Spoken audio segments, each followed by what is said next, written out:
আরেকটা সংঘাত কেউ চায় না। সবাই চায় শান্তিপূর্ণ নির্বাচন, আমরাও সেইটাই চাই। আমাদের যদি মানে তো হবেই, প্রত্যেকটা কেন্দ্রে আমাদের ওদের তুলনায় 3 থেকে 4 গুণ থেকে 5 গুণ থেকে 10 গুণ মানুষ বেশি থাকবে। তারপরেও যারাই অন্য জায়গায় ভোট দিবেন আমরা তাদেরকে সর্বোচ্চ সহযোগিতা করব।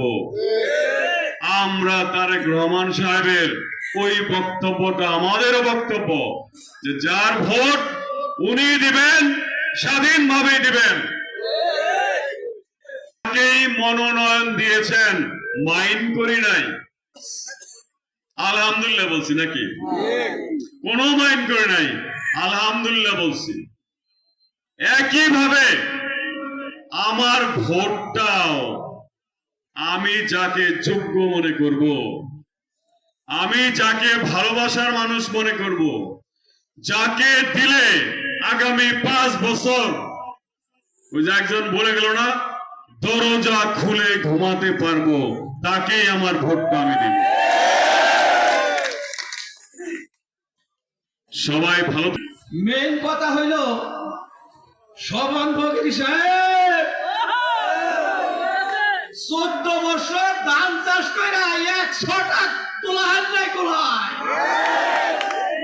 কথা ঠিক না বেঠি?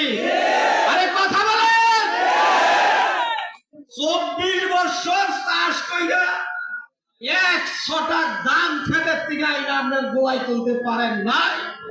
এই বছর আপনার খেতে কাশি আমনে আড়ে গেছে তো কয় চাচা আম কিবা মিষ্টি না সুগা, কয় খুব মিষ্টি, কয় আইডে কিবা, কয় ও তুই জানি না কেন, অর্থাৎ যাওয়ার আগেই ফেলাইতেন নাকি এত সুগার সুগা। আমনে মধুপুর দন্দারি জনগণের সাথে এত সুগা হইছে, আপনার তো কি জানি না কোন তার আগে কথাটা বুঝতে পারছেন? আমি আমার নেতা সম্বন্ধে দুইটা কথা বলে আমি বক্তব্য ইতিকার চেষ্টা করতেছি। আমার নেতার বিরুদ্ধে এত বড় ষড়যন্ত্র করছে কেন্দ্র কমিটি থেকে।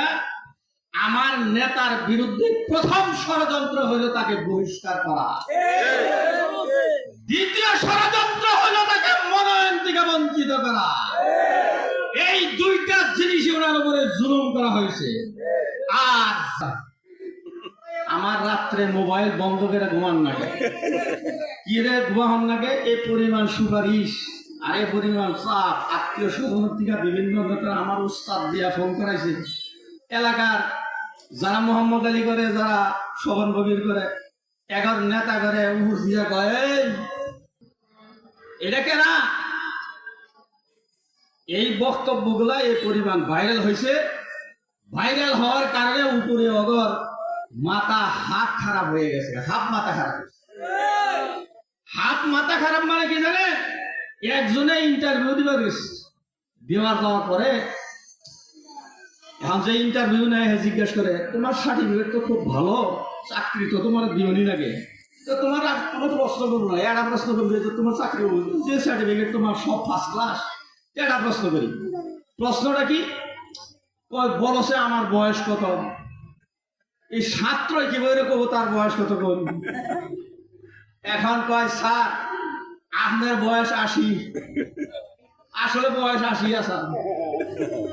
কয় যে সাংঘাতিক ছাত্র, তো আমার বয়সটাও বাইকে ঢালাইছে 80 বছর।